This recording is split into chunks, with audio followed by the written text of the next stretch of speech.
Hi everyone. Today we'll take a look at geometric sequences. A geometric sequence is a sequence of numbers where each term is obtained by multiplying the preceding element by a constant value.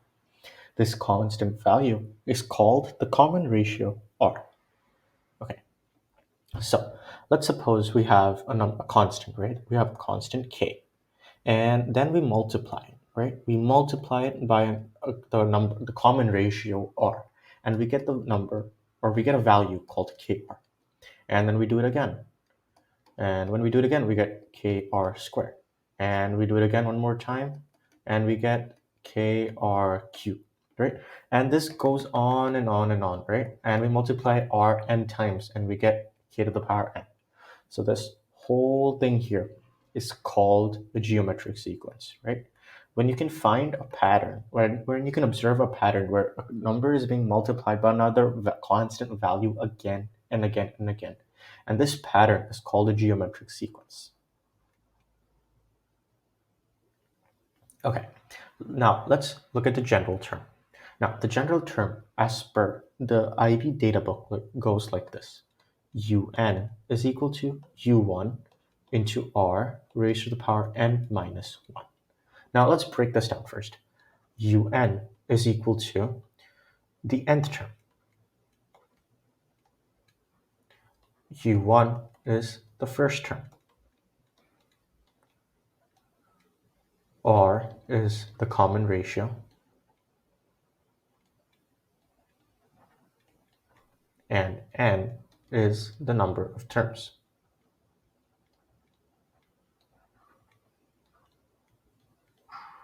Right? These are the main components of this formula. Now, just before I move to the next slide, I would like to just show a small, way of how we even got to this in the first place, right? So previously we saw that we had k, kr squared, kr cubed. Now, using this example in mind, let's look at it closely. Our first term is, right? This would be our first term in the sequence if we suppose, if we took this example. Now we multiply our second term, right? This would be our u2 as per the way we denote it, right? And you can see the power is 1. So every time if n is some value, the power of the common ratio is n minus 1, right? Here, this is our third term, u3, u4, and all the way up to un, right? u4. Let me rewrite this. But you can see what I'm talking about here, right? Every time we go up a term, we have the common ratio is raised to the power 1 less than that term value, right? So here we have u4. So this is how we got to this formula overall. And this is the formula that we will be using for the majority of the questions, right? Like I mentioned before, sequences and series is a very, very formula-based chapter. So you should be knowing your formulas, and even if you don't, it's okay. As you do questions over time, you will memorize these formulas. All right, now let's look at a few examples. Very simple, basic example questions. Okay, so our first question is, find the common ratio of the next. Find the common ratio and write the next two terms of each sequence. So now, if we look at the sequence, we have 2.5, 5, and 10. So if we look closely, just by simple observation, we can see that each number is being multiplied by 2, right? Again and again and again, right? So similarly, the term after will be 20. And then again, if we multiply by 2, we get 40. Now similarly here, in our second example, we have 9, 3, and 1. Now if we look closely, each term is being divided by 3.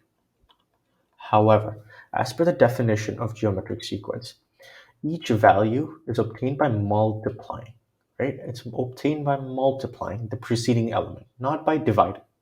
So if we have to look this in another way, we can say that this actually being multiplied by 1/3 instead, right? We don't need to say it's being divided by 3. We can say it's being multiplied by 1/3, because division and multiplication can be regarded as reciprocals of each other, right? So when we're dividing something by 3, we're actually multiplying it by 1/3. So using that in mind, what we can do is we can multiply 1/3 with 1 and we get 1/3. And we can multiply 1/3 with 1/3 again and we get 1/9. Right? That's it. Now, our third one, we have x, 2x cubed, and 4x to the power 5. Now, obviously, you might not see the common ratio as easily as you did in this example and this example. That's okay. What we can do to find the common ratio is take the second term here, u2, and the first term, u1. I mean, you can take the third term also. It doesn't matter. All you have to do is un plus 1 divided by un. So here we take the first and second term just to keep it very simple. We don't want to complicate it unnecessarily. So we get 2x cubed upon x. And if we simplify this a bit more, we get 2x squared. So our common ratio is 2x squared. Okay, so now what we have to do is now we have to find the next two terms. So what we do is we multiply 2x squared with 4x to the power 5, and what we get is 8x to the power 7. And we do the same thing again when we multiply it, we get 16x to the power 9. So these are our next two terms for this sequence. All right, next example. Find the number of terms in this geometric sequence. So we're given 440, 110, 27.5 goes all the way up to 0.4296875. No problem. Let's accumulate all the information we have, right? Well, our goal is to find the number of terms, right? So our goal is to find n, right? So let's use the formula that we have here, right here. So now what I'll do is I'll just, just start tabulating, or I'll start listing out all the information that I have, right? So I have my nth term, first of all, which is 0.4296875. Then I have my first term, which is 440. Then I have my common ratio. Now, common ratio can be, again, determined similarly, like I did previously here, by doing u2 by u1, right? Or you can take any two consecutive terms, doesn't matter, again. But I'll just take u2 by u1 because it's the most simplest, doesn't have any decimals. I don't even have to use my calculator for it. I can save a lot more time, right? So I do 110 divided by 440, and I get 1/4. So 1/4 is my common ratio. And n, which is our target, right? So let's use the formula that we have, right? So we have un is equal to u1 into r raised to the power n minus 1, right? Now, if we substitute all our values, what we have is 0.4296875 is equal to 440 into 1/4 raised to the power n minus 1. Okay. Now, let's simplify this a bit more. So what I get here is 0.4296875. I'll divide both sides by 440. So what I get is 0.4296875 divided by 440 is equal to 1/4 raised to the power n minus 1. Now, what I can do is I can directly take the log of 1/4 on both sides, right? I can do that. Or I can do a little bit more algebra and then take the log. I mean, I will have to take the log sometime or another, right? So what I can do is I will take the log, okay? I will take the log, keep it as simple as possible. So I'll take the log and I'll take it to the base 1/4 because the base here is 1/4. That'll make it very simple for me to calculate and move forward. So 4296875 upon 440, which will equal n minus 1, right? I will go ahead and use my calculator for it. So what I get here is log base raised to the power 1/4. And inside will be 0.4296875 upon 440. And what I get is 5, right? Is equal to n minus 1. So if I add 1 on both sides, I get 6. And that is my answer. So the number of terms in this sequence is 6. Right now, just before I move forward, I would just like to show multiple approaches, or just let you know of the multiple approaches here. So one way was this, where you could have just taken the log, you would have got the value, added in. Right. Another way you could have taken is you could have done the log. Used your calculator to calculate the log at the very end. So what you could have done was you could have actually done an inverse. You could have put 440 on the top, this decimal on the bottom, and 1/4 would have been 4 instead, right? 4 by 1 remains 4. So you could have done 4 raised to the power n minus 1. And then you could have done a little bit more simplification, move forward. Doesn't matter. I mean, all I'm trying to say is you have to be consistent with whatever you do. If you decide to do all the simplifications at the end, then every time you approach a similar questions, do the simplifications at the end. Or if you want to do something like what I just did, right? I did the simplifications as I went forward, right? I didn't want to keep a big cluster of numbers at the very end because sometimes that can get a little confusing, and it's just easier on the eye, right? I mean, it's easier to have 5 than this entire log function written right here. So whatever you choose to do, whatever works best for you, there's no right and wrong here. As long as you can do the questions quickly and correctly, that's all that matters. All right, next question. So the fourth term of a geometric sequence is 192, and the sixth term is 3072. Find the first term and the common ratio. So before I begin, please ignore this. This is a typo.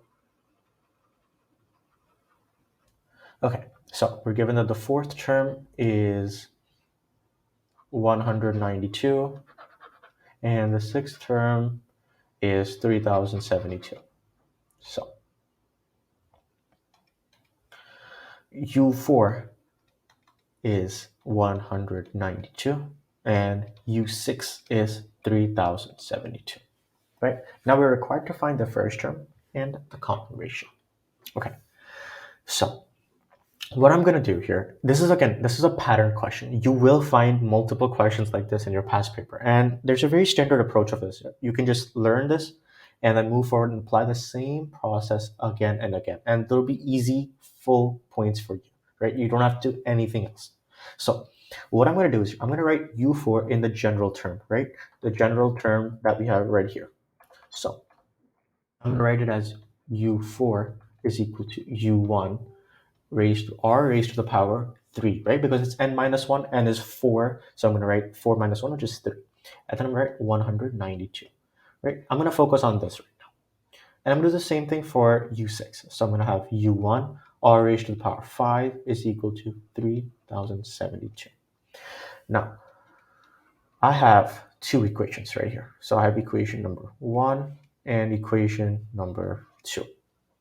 Now, what I'm going to do is, to get rid of something, right? I'm gonna have to get rid of either one variable, right? Either I can make, I can do u1 is equal to 192 upon r cubed, and then substitute the value in for r, substitute the value in for u1 in the second equation, and then find the value of r, right? It's like a simultaneous, right? But I'm gonna tell you something else, right? What I'm gonna do is I'm gonna divide these two equations with each other.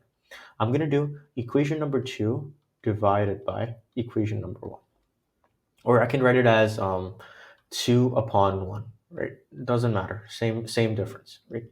So if I do that, what I get is 3072 upon 192 is equal to u1 r raised to the power 5 u1 r cubed, right? So what's going to happen here is, very conveniently, both the u1s will cancel out, and then I'm going to be left with r squared here. R squared is equal to 3072 upon 192. So if I take the square root of it, if I take the square root of 3072 upon 192, what I get is the value of the common ratio is. Again, you can use your calculator for this. I mean, most likely this question may be in the paper 2 or in a paper 1, but for now, since the numbers are so wild and we haven't been given, what paper this is in, so just go ahead and use your calculator. I don't really think it harms any of your abilities or anything at all, for that matter. So when we simplify all this, what we get is 4.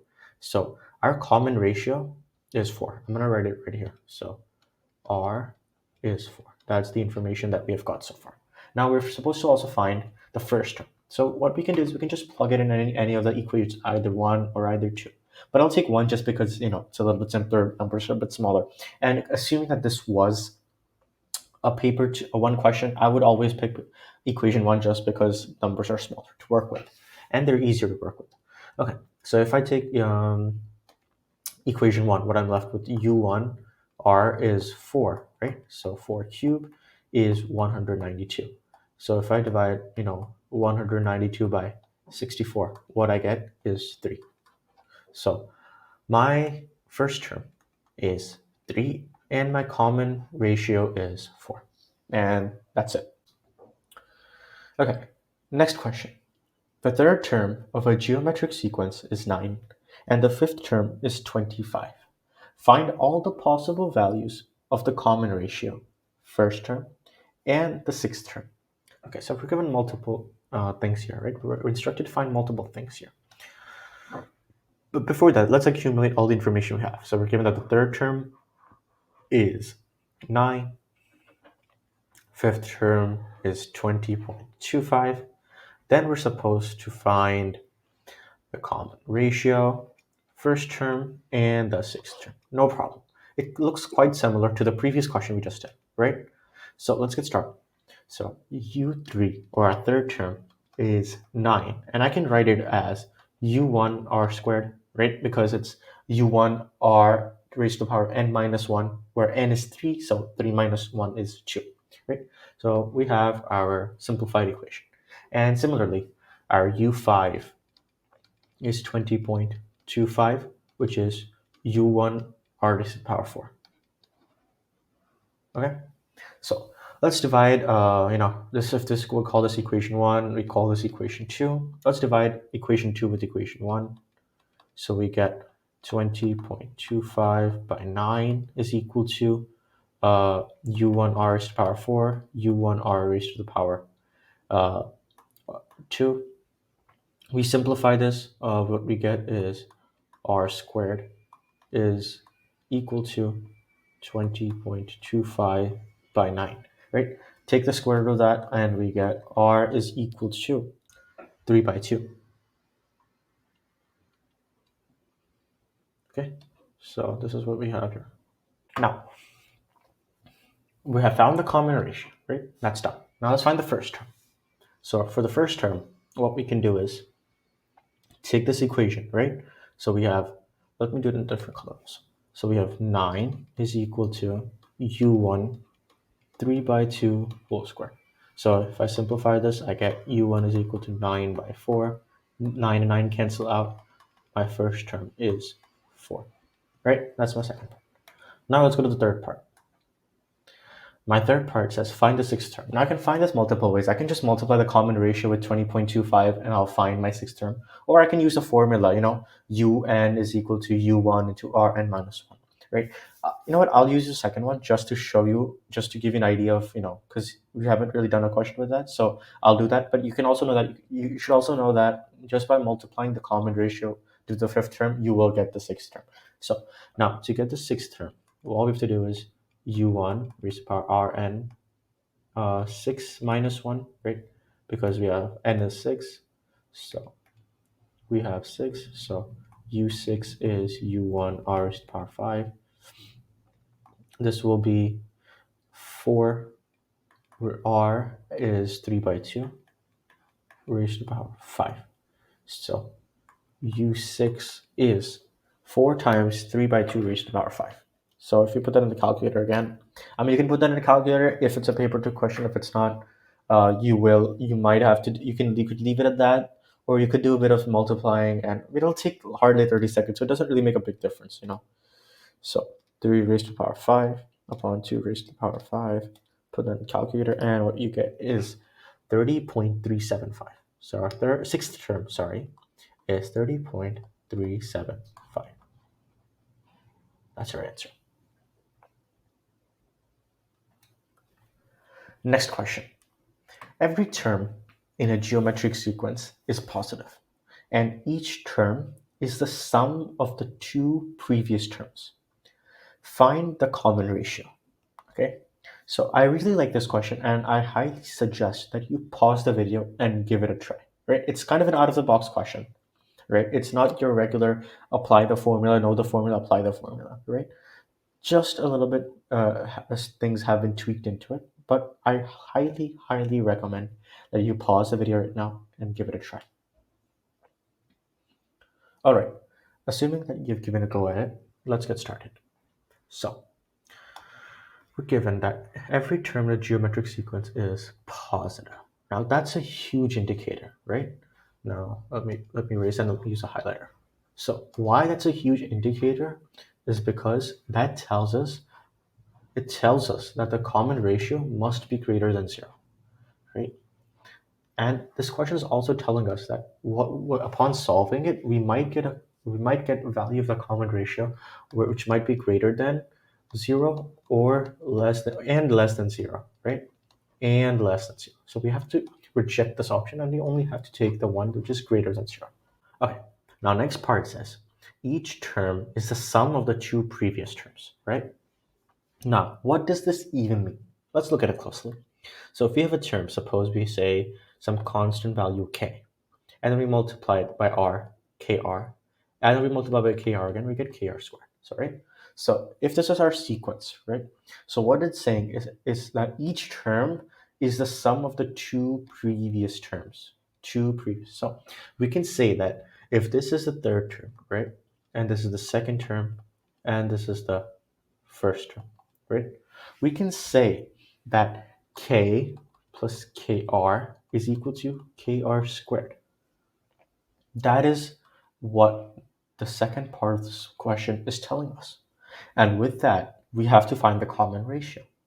Okay?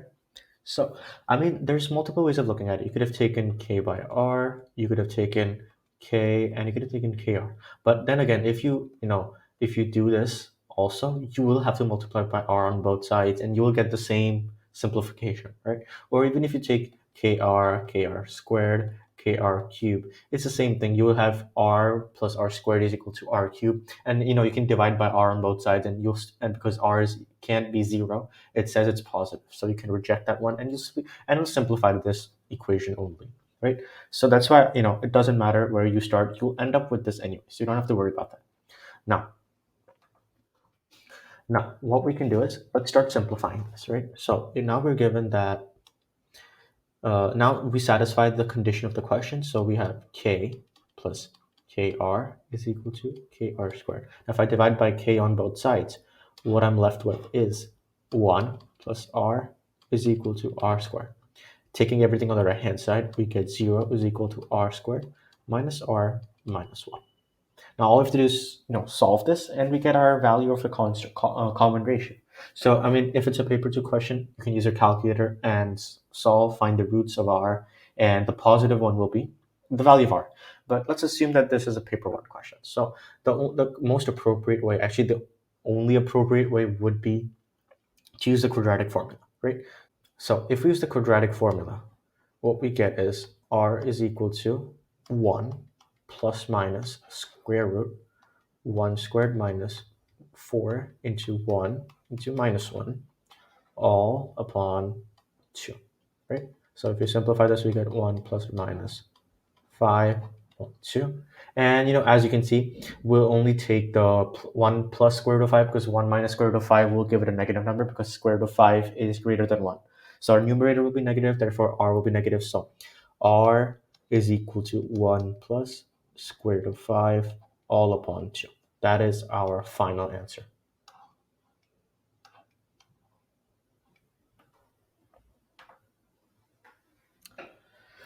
All right, next question. What we're given is, let a be the m plus nth term and b be the m minus nth term of a geometric sequence. Determine the m and mth term in terms of a and b. Again, this is an out-of-the-box question for sure, because you're being asked to do things that you don't expect, right? It's not the same using the data booklet formulas and finding your answer. So again, I highly recommend you pause this video and give it a shot. All right, assuming you've given a go at it, let's start. Okay, so we're given that a is the m plus nth term, right? So let's write it according to the formula of the general term formula that we have been given, right? We're given that a is equal to u1 times r raised to the power m plus n minus 1, right? All I've done is use the general formula, right? I'll just write it here, so you will know it as well. Un is equal to u1 times r raised to the power n minus 1, right? In terms of n, we put m plus n, right? here. So what I did was I'll put a here, and what I'll do is I'll put the m plus nth denotion. I'll denote it here, right? So the um plus n, right? That's all I've done. So we can just look at this part itself now. This part itself, right? So u1, where instead of n, I put um plus n because it says m plus nth term, right? That's all I've done. Now I'm going to do the same thing for m minus nth term, right? I'll do it in a different color. So what I'll do is I'll do u m minus n is equal to u1 into r raised to the power m minus n minus 1, which is equal to b. Right? That's it. That's all I have done. Nothing else. Now, what it's telling us is that we have to find geometries, determine the mth term in terms of a and b, right? So we need a, we need b, and we need m, but we don't need n, right? So this question is telling us to get rid of n because we just want the mth term. What they really want is they want right? This is what they're looking for in terms of A and B. That's it. This is our target, right? So now one way to get rid of it, right? There's only one way that I can see in which we can get rid of n, right? And if you see here, we see plus n and we see minus n, right? So if we could, add this and this, we could get rid of m. We could get rid of the letter n, right? The nth variable, right? So let's go ahead and do that. I'm going to label this as equation 1 and equation 2. Now, how are we going to do that though? Right? Well, if we want to add and subtract exponents, what we can do is we can multiply both equations, right? Which is exactly what I'm going to do. I'm going to multiply the left-hand side and the right-hand side with each other, and let's see what we get, and we'll move forward with that, right? Because that is all we can do here, right? We're not using any formulas here. We're just using our logic and moving forward, and using the known concepts that we have and moving forward. Okay, so if we multiply equation 1, the left-hand sides, what we're left with is u1 squared is into r raised to the power m plus n minus 1 plus m minus n minus 1 into ab. Okay, let's simplify this. So if you simplify this, we get the m at the ends will cancel out, and we'll be left with 2m minus 2, right? You can do it on your own, pause the video, work the small algebra out on your own, no problem with that. So 2m minus 2 is equal to ab, right? Now let's simplify this a bit more. What I'm left with is u1 squared into r, and I'm going to take out the 2, right? I'm going to do that very smartly here because what we want is right? So what we're going to have here is m minus 1, right? If you can see, right, we're going to have what actually is, but u1 times r raised to power m minus 1. So I'm trying to get it in that term. So that's going to be really easy to work with, right? Now, if you remember your rules of exponents, you know that multiplying by 2 is the same thing as being raised to the power 2. So what I'm going to do is I'm going to erase this part, and I'm going to write here as, I'm going to put another bracket around it, and I'm going to put squared, right? So now this is squared and this is squared. So I can simplify this a bit more. I can write u1 r raised to the power m minus 1 all squared is equal to ab. Now if I divide by square, if I do the square root on both sides, what I'm left with is u1 r raised to the power m minus 1 is equal to square root of ab. And that is my answer, right? I wanted the mth term, which is right here, right? In terms of ab, right? And I've satisfied the condition, right? I found the mth term in terms of a and b. So that's it. So the mth term is square root of ab. That is it. That's our answer. All right, next question. Jane started working in 2000. On each successive year, she received a salary increase of 1.5% of her previous salary. In 2011, her salary was 650. Determine her starting salary to the nearest dollar. Okay, so this is one of those compound interest questions which I was talking about in my first video, right? Now, this is a fairly simple question in my opinion, and questions can get a little bit more hairy, especially when you have something where you actually put in monthly deposits to get rid of your debt, and then it gets compounded every year as well, and then so basically you're adding geometric sequence, and we get into geometric series. But I'll take a question with that in the next video where I explain geometric series. So this is a fairly simple question just because we're only focusing on sequences here, right? And there are actually two approaches which we can do, right? And I'll bifurcate them right here. So method one, which I like to call just pure logic, right? Just pure logic. And I prefer this one, but again, that's my preference. It means nothing. As long as you're comfortable, it doesn't matter at all. So method two is formula based. Right? But here we don't use the exact formula that we have in the data booklet, right? That is not the formula we use. So what we actually use is the compound interest formula. So compound interest formula is A is equal to P, and you can find this on the internet. Just type in compound interest formula, and you'll find it. So it's 1 raised to the power R raised to the power N into NT. And I can, I'll write them all the parts of the formula. So A is the final amount after compounding. P is the principal, or it's called the starting amount. So here we're not given the starting salary, right? So we have to find the principal in this question. But we are given A, which is our final amount. And then we have our R, which is our compounding rate, so which is 1.5%. Or if you want to put in decimal, I'll have 0.015. And then we have N is the number of times compounded in a given time limit. So number of times compounded times compounded.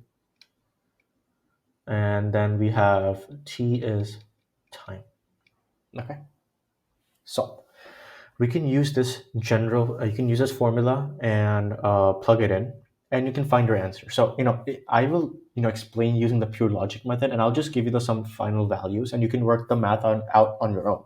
Okay, so amount was so A, it would be, okay, I can just write it here, right? So A is 49650. Principal, that's our target to find, so I'll star it. 1 here, so rate would be 0.015. N would be 1, okay? So N would be 1 because it's being compounded annually, right? Every year it's being compounded. So N would be 1, and T would be 11, right? Because you're compounding every single year. Okay. Right, I hope that's clear, right? You can plug it in. So what you basically have is you would have 4 is equal to P into 1.015 raised to the power 11, right? That's what you would have at the very end. And that's it. And you can find your principal. And I believe it comes out to be around $42150, right? Because they're access to the nearest dollars. Okay. So now let's look at the pure logic method, right? So what's happening here is Jane started working in 2000, and every year she receives a salary increase of 1.5%. So, okay. So if we have to, right, we start with some annual or some starting value, right? Some principal with respect to this method. And then it's, increasing, it's being multiplied with some common ratio R. And that's being, again, so it's kr squared, kr cubed, all the way to some n value, right? We don't know. We can figure it out. And at that point, and this part, we have reached 2011. And this part was 2000, right? So, and this part, her salary is 49,650, right? So now let's go to the next slide here. So what we can see here happening is that it's basically a geometric sequence, right? Where our common ratio is 1.5%. Now 1.5%, obviously you can't be using that, so you have to change that to a decimal, right? 0.015. Now you have to understand that if we multiplied by 0.015, our sequence will actually become a decreasing sequence, right? It'll become some exponential decay sequence, right? If you look on a curve, because you're going to multiply, the numbers can get infinitely small, right? And they'll get so small, right? So you can't be using this as your common ratio because it's a constantly compounding value. It's increasing, right? So what we have to do is we have to add 1, right? So what we're left with is actually 1.015. And please pardon me, I didn't mean to add the extra 0 here. So now you can see, coming quite similar to the method 2, which was 1.015 right here, and I even have 1.015 here, right? Which is actually my common ratio.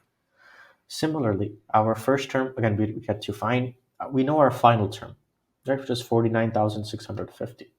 So if I start writing it in terms of a geometric sequence, what I have is u1 is equal to, un is equal to u1 into r raised to the power n minus 1, right? Now here, my un would be 49,650. My u1 is unknown. My common ratio is 1.015, and I have n minus 1. Now I have two unknowns here, right? Obviously I have to find u1, so I'm gonna have to do something with this. Now, here's where the logic comes into play, right? She starts in 2000 and ends in 2011, and every year it's compounded, right? Now, we work with the assumption that every year her increase in salary is the beginning of the year or the first day of the year, which is January 1st. And the number that's given here is at the last day of 2011. Right? So basically, if we count, right, 2001, 2, 3, 4, 5, 6, 7, 8, 9, 10, 11, which is 11 times salary has been increased, compounded, I could say, has been compounded, right? So our n actually becomes 11. And actually, this part wouldn't actually be 10, right? Because you think, oh, n is 11, so we would have 10. No, that would not be the case. This entire thing would be 11. So actually, would be n would be 12.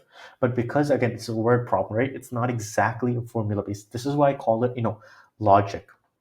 This is why I called it pure logic, right? There was no, essentially you were not using any formulas, right? You don't even follow the exact general term here, right? So what we get here is 49,650 is equal to u1 times 1.015 raised to the power of 11. And now you look at the second method, sorry. It's it's in fact identical to what I just did. Except what I just got was through pure logic, right? I didn't use any formula. I didn't use any of my prior knowledge. I just used, my general common sense, basic concepts to move forward. And again, if you do the same thing, obviously, I mean, instead of u1, we just have p in the previous method too.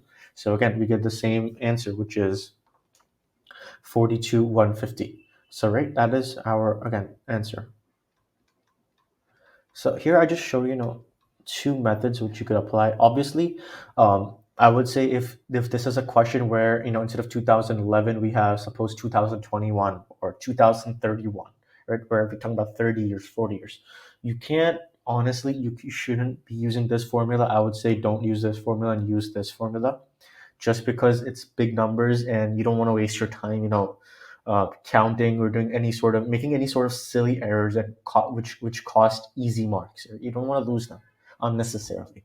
So at that point, I would suggest go with the formula-based question. Obviously this is not in the data booklet, so you will have to memorize it. And it's not, again, not a big task to do. It's kind of a simple formula. Again, the choice is yours. I've given you my opinion on both. Pure logic, I just like it just because of the nature of the way, how you come to the answer. But yeah, otherwise, that's it. I mean, that's all for this video. And next video, we'll be taking a look at geometric series, where we, add geometric sequence terms in geometric sequences. So again, you can treat geometric sequence like a complete analogy to arithmetic sequences, right? You don't, they're almost identical, right? Except the part where the formulas change. And there's just a little bit of extra things to consider in geometric sequences, which I'll deal with in the next video. But otherwise, you can deal with them as an analogy, where you have, arithmetic sequences, geometric sequences, arithmetic series, geometric series. They're quite, similar with each other, and just follow them step by step, and I think it'll be fun, right? All right, so that was all for this video, and I will see you in the next one. Bye bye.